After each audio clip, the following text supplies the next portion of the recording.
Fala pessoal, boa noite. Agora, finalizando o último dia aqui da Latinoware, temos a última atividade que será apresentada pelo Felipe Moraes. Felipe já está aqui com a gente. Boa noite, Felipe. Me ouve Boa bem? noite, pessoal. Boa noite, me escutam? Sim. Opa, Já vou maravilha. compartilhar a sua tela aqui e boa atividade, Ah, Felipe. tudo bem.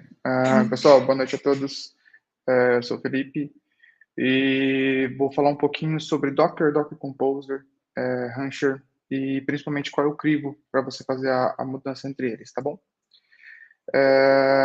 Tá, ok. Só para ficar mais fácil, ter um contexto mais claro.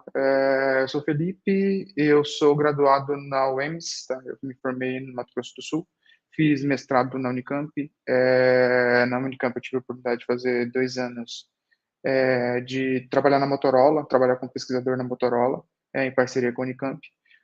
Depois disso eu acabei indo para a ICSIS, fiquei lá mais de 5 anos, e lá eu tive a oportunidade de trabalhar como coordenador de equipes, como arquiteto de soluções, trabalhar nas principais empresas de varejo do Brasil, como é, Via Varejo, Pernambucanas, Magazine Luiza, Riachuelo, entre outras.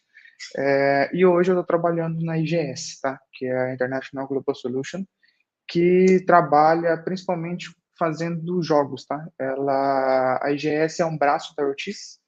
A Ortiz Gaming é líder mundial em videobingo, então ela é uma fornecedora de cassino, de jogos para cassino do mundo todo. Com a Ortiz, de fato, a Ortiz Gaming, na verdade, ela é brasileira. Mas quando os cassinos foram proibidos no Brasil, a Ortiz se internacionalizou e a IGS foi fundada como um braço de desenvolvimento de software da Ortiz. Tá?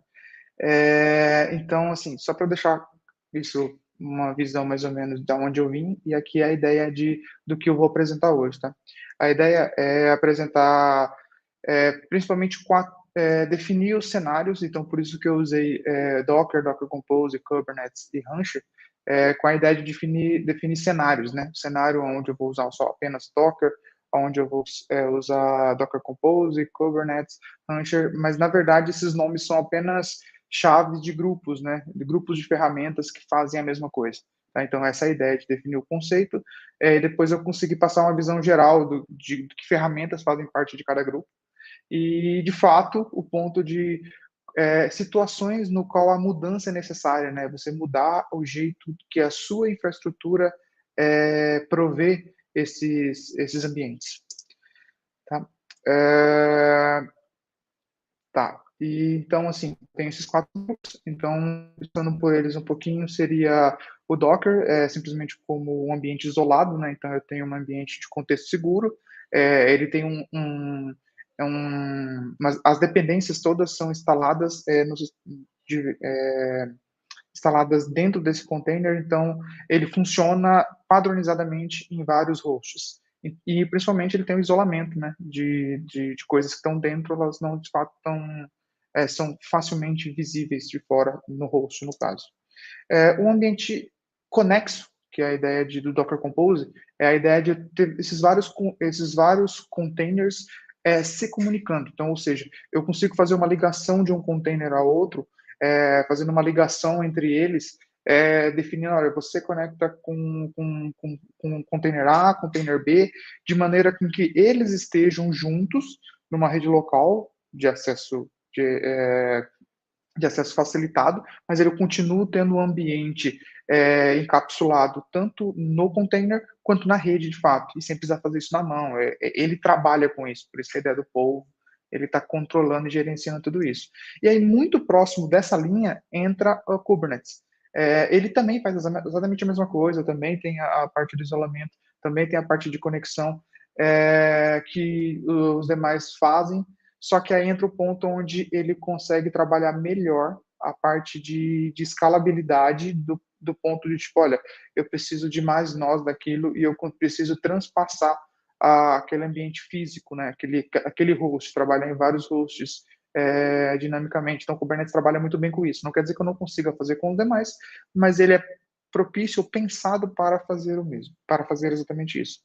E aí, com o último cenário, seria o Rancher, que é a ideia de eu ter um ambiente multicluster, que é vários Kubernetes, clusters de Kubernetes, que conseguem trabalhar com a mesma com os mesmos recursos que todos eles têm, né, em cascata, um vai englobando o outro, mas eu não perder esses recursos e mesmo assim conseguir usar vários containers, usando as mesmas configurações de RBAC, eu tendo uma gestão de acesso, mantendo um alto nível de granularidade, um bom nível de granularidade nos nós, de uma maneira genérica. Tá? Então, ou seja, a gente tem os quatro grupos aqui. Então, assim, hoje, em ambiente isolado, o que a gente mais tem por aí é Docker, Podman, que também usa o containerd por baixo, do mesmo jeito que o Docker também usa. Eu coloquei o containerd ali como sendo o daemon mesmo, que de fato faz essa virtualização. E tem o XLC, o LXC, que também trabalha com isso daí bem semelhante, que também atende a expectativa de fazer um isolamento do ambiente. Tá? Já na parte de ambiente conexo, a gente tem o Docker Compose, que foi incorporado aí no conjunto de ferramentas da Docker. Tem o Swarm Orchestration, que faz parte do Docker, foi desenvolvido por eles. E tem o Nomad, que também consegue trabalhar muito bem com isso. Ele faz alguns recursos a mais. É uma linha bem tênue aí entre o Docker e o ambiente já de escalável, né, de Kubernetes, mas no sentido de Kubernetes, mas ele trabalha mais ou menos nessa linha, ficando bem próximo do Docker Compose, fazendo um pouco de serviço que o Portainer faz. E tem o AWS Fargate, que é de fato a ferramenta da AWS, que tende a fazer a mesma coisa que o Portainer faz, de você conseguir trabalhar. Eu não coloquei o Portainer aqui porque o Portainer de fato usa o Swarm por baixo, então já fica mais claro que ele está dentro desse grupo também. Na parte de ambiente escalável, aí a gente já tem o Kubernetes, e quando eu falo Kubernetes, eu estou pegando toda a stack que você possa imaginar de providers, né? Tem as variações do AKS, do EKS, do GKS, do ACS, enfim, tem para todos os gostos na parte de provider que de fato provê esses recursos com algumas funcionalidades a mais, outras simplificadas e tudo mais, mas de fato é um Kubernetes. O OpenShift também, ele é um Kubernetes por baixo, só que eles têm uma capa por cima, onde eles facilitam muito como você trabalha, de fato, com Kubernetes, só que tem seus prós e seus contras, como toda ferramenta, né? Tem coisas que é para ser fácil e acaba sendo difícil devido a essa camada a mais em cima. Mas de qualquer forma é uma ferramenta muito boa. E tem o Iron, que ele também permite fazer uma conseguir escalar os nós, os hosts de fato, tanto para containerd, para LXC, para Docker. Então ele é uma ferramenta que tende a fazer isso também, com fazer o serviço que o Kubernetes faz e também trabalhar com Kubernetes se necessário. Então, uma ferramenta interessante aí. Acho que faz sentido ela estar nesse grupo também. E por último, que é o ambiente multicluster. Esses já tem alguns caras. Isso é uma coisa em uma instituição ou uma empresa de grande porte, ela tende a necessitar, que é o ambiente onde você tem vários clusters, você necessita de ter clusters distintos e não um cluster gigante, isso devido à localização, uma espécie de controle global, né? Eu preciso ter um cluster na China, eu preciso ter um cluster na Rússia, e aí por isso preciso ter vários e preciso controlar eles de fato. Eles podem estar ou não no mesmo provider. Então nisso a gente tem o Rancher, que faz isso muito bem, tem o Gardener, que também, o Gardener é inclusive homologado pela Docker para fazer esse tipo de integração, e tem o Volterra, que foi comprado pela F5 recentemente, que também tende a fazer ele de fato faz esse recurso de controlar, trabalhar com múltiplos clusters. Ok, então assim, tendo esse ambiente pronto, a gente entra no quando migrar. Tipo, tipo, tanto no sentido de evoluir ou simplificar. Também pode acontecer. Acho mais difícil a simplificação, mas algumas vezes isso tende a ser importante, quando isso começa a atrapalhar. E aí entra no ponto de crivo, de você migra, ou no caso simplifica, que isso pode acontecer também, que é de fato o tempo operacional e a maturidade da sua equipe. Esses são dois fatores muito importantes para você fazer uma definição dessa. O tempo operacional que você gasta fazendo determinadas tarefas, que no qual existem ferramentas que são feitas e tem a tendência de atacar especificamente aquele problema, no qual você gasta muito tempo operacional, de fato a maturidade que a sua equipe tem para trabalhar com esse novo ambiente, esse novo modelo de ferramental. Porque, querendo ou não, conforme eu estou evoluindo de Docker Compose, Kubernetes e indo para Rancher, eu estou aumentando também a complexidade. Então, isso é bem importante, você analisar esses dois pontos para definir. Querendo ou não, isso é um assunto bem delicado para saber quando migrar e quando não migrar. Então, aqui eu já estou tentando dar exemplos, tá? Então, eu estou partindo do ponto que eu preciso dar exemplos para facilitar esse entendimento de como eu faço essa migração, quando eu preciso, quando eu não preciso.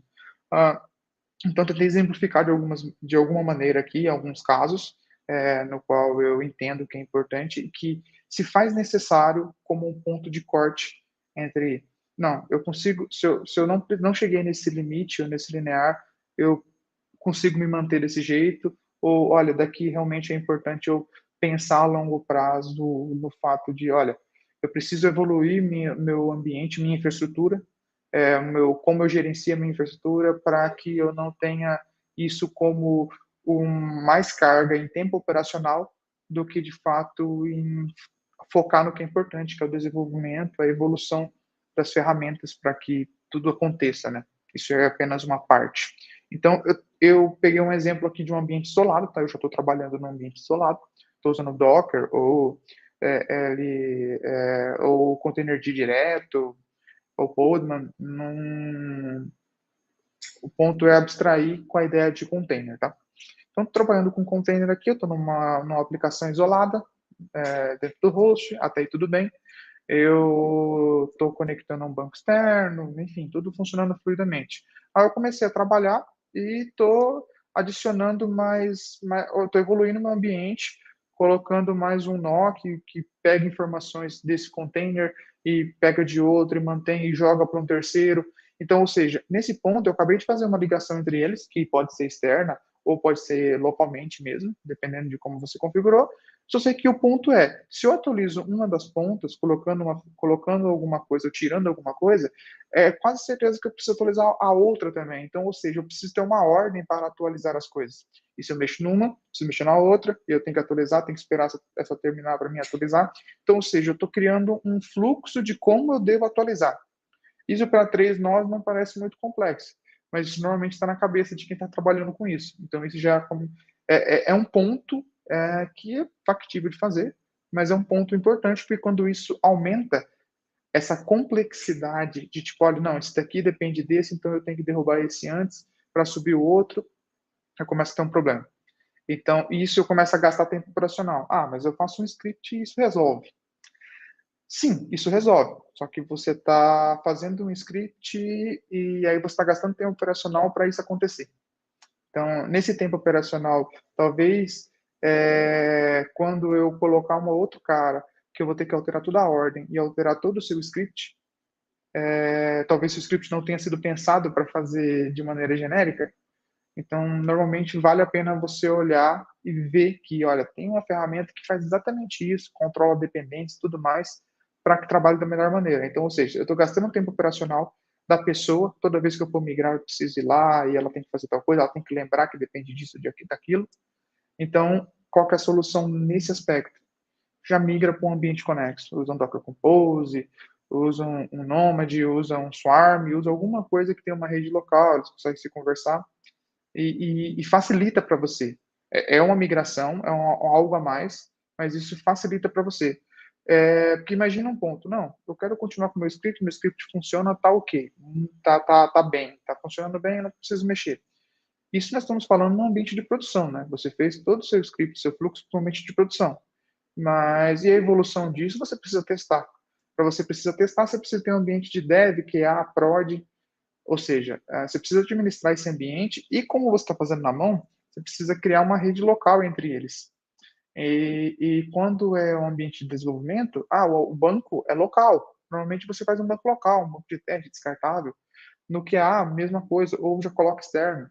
No prod, com certeza, ou possivelmente, deveria ser, seria bom se fosse, externo, para em algum provider que mantesse seguro para você. Enfim, o ponto é, tem várias coisas que seu script tem que começar a tratar.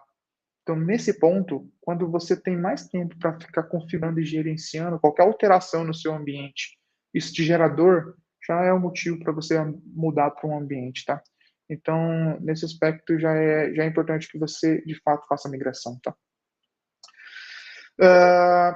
Um outro cara interessante que aqui nós estamos falando de um ambiente isolado, e aqui eu já estou partindo que eu estou num ambiente conexo. Eu já fiz a migração, eu tenho meu ambiente conexo, eu tenho meus ambientes que são feitos, como aqui na imagem, que são feitos dentro das máquinas. Eu já consegui evoluir, já tenho um host que tem 3, 4 ambientes.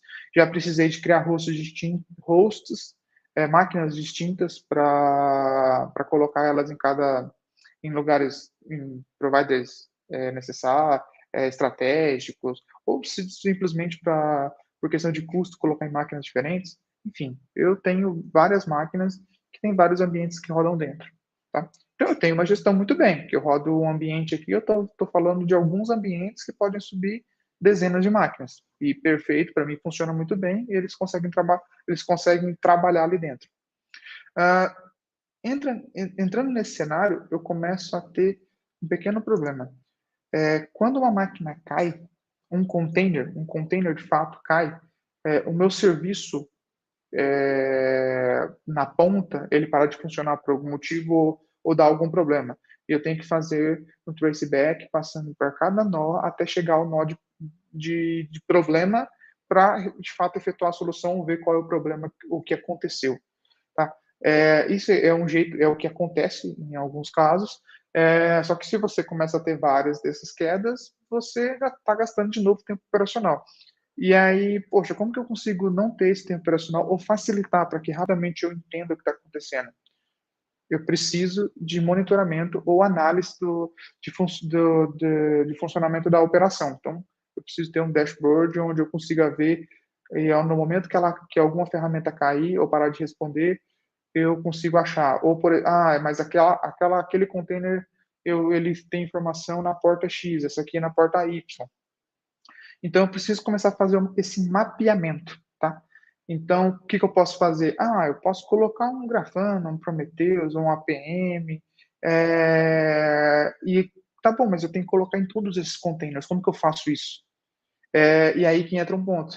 Tipo, como que eu faço isso? Eu padronizo todo o meu Dockerfile para todo mundo usar a mesma imagem, só que como é que você faz? Se você estiver usando o Alpine, um Debian, aí tem alguma coisa que funciona muito bem com SUSE, outra com Fedora, você começa a ter um custo operacional para gerenciar uma imagem de Dockerfile padrão, para você ter monitoramento em todos os nós. Esse já é um ponto onde você está gastando, você está tendo um gasto operacional gigante para fazer uma coisa que tem uma ferramenta específica para isso, que é quando você vai para um ambiente escalável. Então, é tempo operacional perdido, só que tem um ponto muito importante. Essa migração de ambiente conexo para um ambiente escalável, ela muda bastante coisa. Porque aqui nós estamos tratando de um ambiente que sobe normalmente na mesma máquina. Você pode até ter um cluster desses nós e alguém gerenciando, como se fosse vários. Como o Portainer. O Portainer é um cara interessante, que usa Swarm por baixo e faz um cluster. Só que, de fato, cada nó, cada ambiente que você sobe, ele tem que ficar naquela máquina. Ele está naquela máquina, está na outra. Só que você consegue migrar de uma para outra muito fácil, mas de fato ela tem que ir toda. Então, muda o paradigma de como você trabalha. Num ambiente escalável, você não tem esse problema. Você já está para você ter um pod, no caso, a definição muda, né? Mas ter de fato um container numa máquina e o outro na outra e eles se conversarem, é transparente para você. Então, isso é uma vantagem.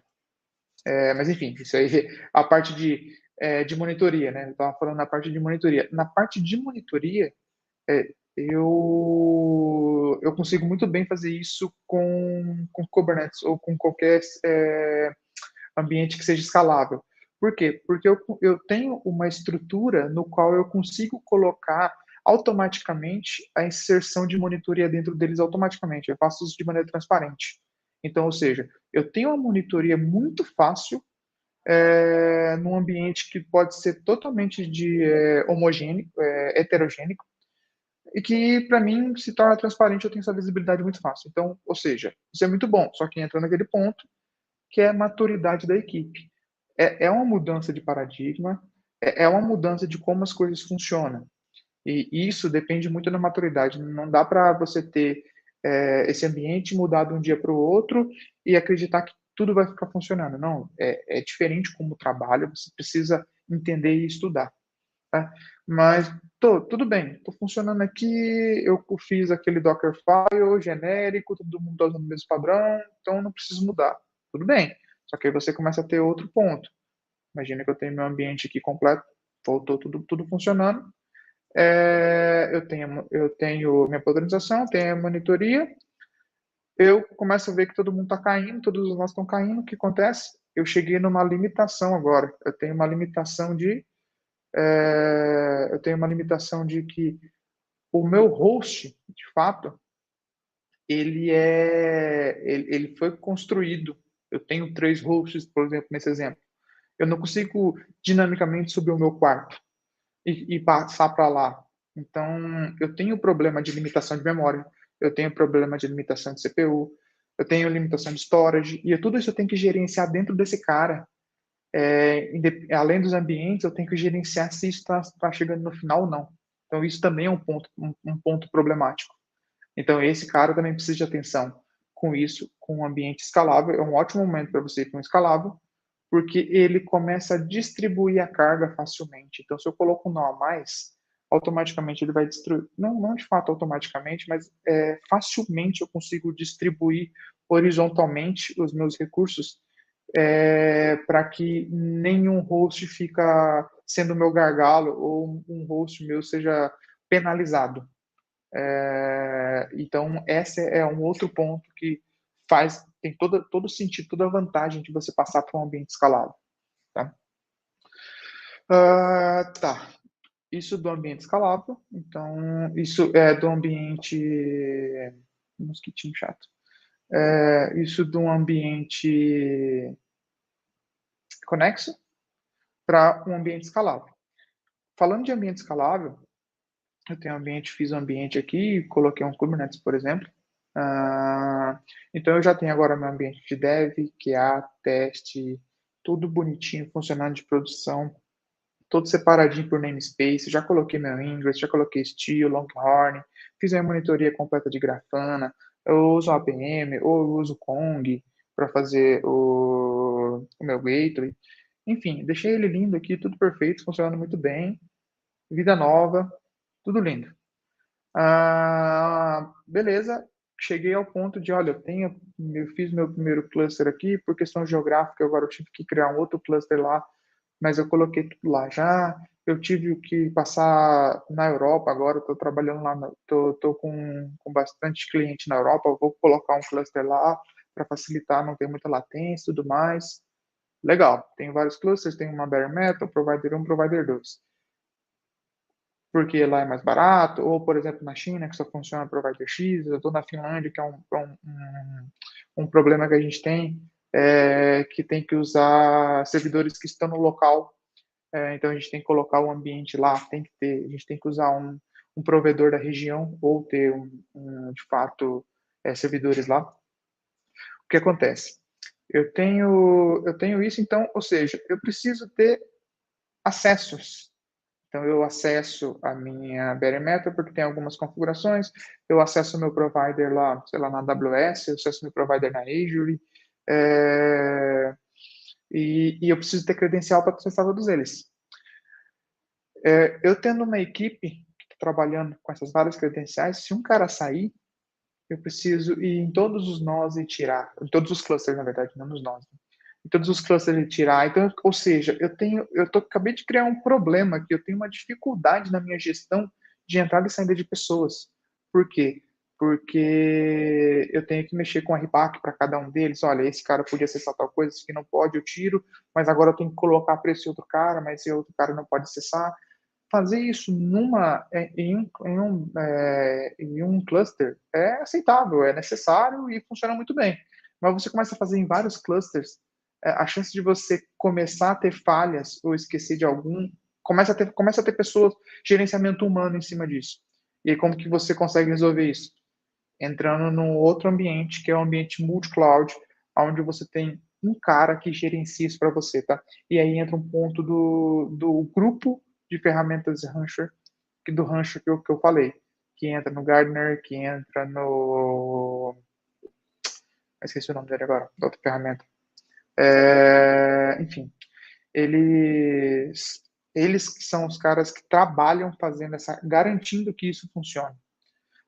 Então, e a ideia, e exatamente, acabei colocando um cluster ali para fazer essa gerência de autenticação, exatamente por isso, porque nós estamos falando de clusters que tem um HA, você tem alta disponibilidade, e aí o seu ponto de entrada para todo mundo, ou para a gestão, ela também tem que ser um HA. Então, isso é um ponto importante. Você chegou nesse nível, você não pode ter um cara fazendo a gestão de tudo isso, porque ele vai ser o ponto de falha, então seu ambiente não vai ter a disponibilidade.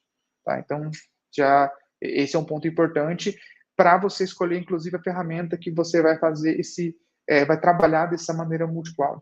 Tá? Um outro cenário interessante é quando eu estou num ambiente já escalável, eu tenho um cluster que é de dev, eu tenho um cluster que é de QA, eu tenho um cluster que é de prod, e aí, beleza, eu estou dando permissão, eu cheguei a um ponto que eu tenho muitas pessoas desenvolvendo, minha infraestrutura está bem automatizada, estou trabalhando bem em cima disso, e aí eu preciso começar a passar essa carga de, olha, deu pau, desculpa, perdendo a palavra, deu um problema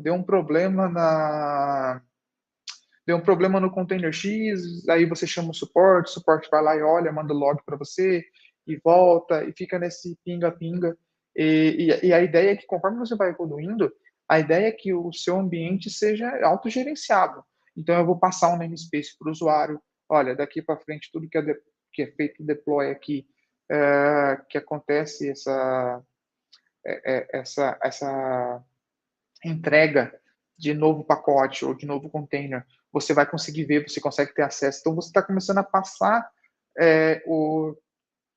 o necessário para que o dev tenha acesso. Então, entrar naquele mundo com a ideia mais próxima de DevOps, inclusive, é essa ideia dele ter um pouco desse controle e autonomia para gerenciar. E aí, nesse ponto, que fica muito importante você ter esse gerenciamento. Poxa, eu acabei de fazer esse gerenciamento aqui, eu consigo permitir, eu não permito. Você mexe lá com a RBAC, funciona muito bem. Nossa, deu um problema no dev e não deu no QA, que tende a ser cada vez mais difícil disso acontecer a partir do momento que você tem uma boa automatização do processo e tudo mais, mas isso pode acontecer ainda. Então, ou seja, acabei tendo que dar permissão agora para o meu QA. Dei a permissão no QA. Poxa, mas aqui eu esqueci que eu dei permissão aquela vez para ele ver o que estava acontecendo e ficou. Então, ou seja, entra naquela ideia muito simples de eu não consigo, com vários, eu preciso gerenciar. E aí, poxa, qual que é a ideia? Não, mas eu posso muito bem usar providers, eu uso a AWS, coloco a credencial da pessoa logo no meu AD, todo mundo conecta bonitinho e acessa.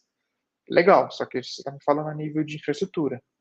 Quando você começa a chegar a nível de eu dou um namespace, dou acesso ao namespace para a pessoa A, para o desenvolvedor A, porque ele está desenvolvendo a ferramenta do container A. Eu não posso, não tem como eu ser granular nesse nível, não tem ferramenta, não tem provedor que entregue isso ainda, entende? Então você precisa ter esse gerenciamento manual, ou você precisa de fato usar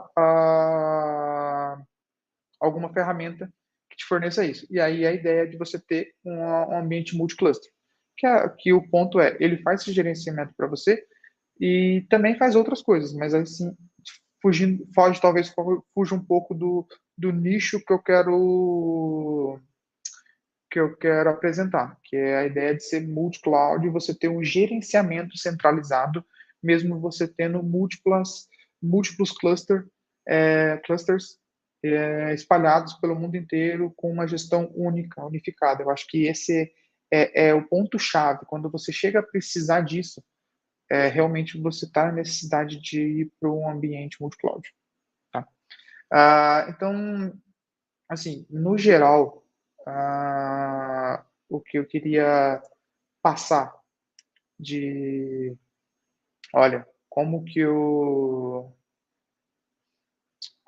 eu faço a migração, quando eu faço a migração, é o que está escrito aqui.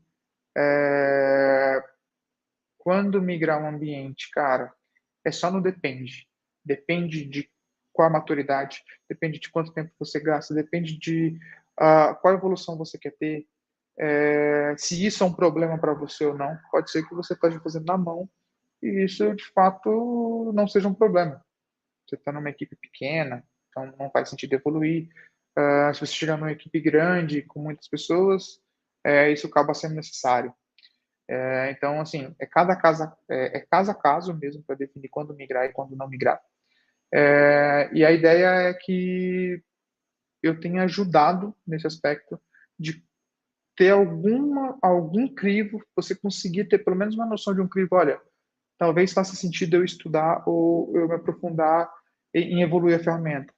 Ou tipo, não precisei chegar nisso ainda, então tá bom aqui. Mas assim, sempre tá antenado no que acontece, sem querer mudar por hype, simplesmente tá na moda, usa tal ferramenta, vamos usar também. Acho que isso é um grande problema que pode vir a ter vantagens, mas pode vir a ser um tiro no pé e você acaba tendo muito custo, muito gasto para pouco ganho. Tá? Então é sempre esse trade-off, né? O custo operacional e a maturidade que você tem sobre a ferramenta, sobre como se trabalha, tá? Então, quero agradecer a todo mundo que teve aqui e escutou e participou da apresentação. E meu e-mail de contato está aqui. Vou compartilhar também o slide, caso seja necessário. E agradeço aí a atenção de todo mundo. Não sei se tiver alguém com alguma dúvida que queira discutir ou houver algum ponto que ficou em dúvida, deixo aberto aí o chat para perguntas.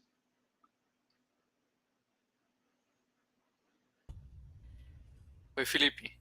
Obrigado aí pela sua apresentação. Eu estou realmente procurando aqui se tem alguma pergunta. Tem o pessoal aqui elogiando. O Fábio colocou aqui show de bola. Obrigado. Maurício, boa apresentação, Felipe. Vinícius Legal. bateu palminha aqui. Parece que a gente não tem perguntas. Então eu vou deixar esse Ok. tempo aí, caso você tenha algum comentário adicional, você pode encerrar aí a nossa última atividade do primeiro dia de Latinoware. Fechar um pouco, deixar o pessoal descansar um pouquinho. Isso aí, amanhã tem mais. Amanhã tem mais. Isso aí. Legal. Então, muito obrigado a todos aí. Até mais.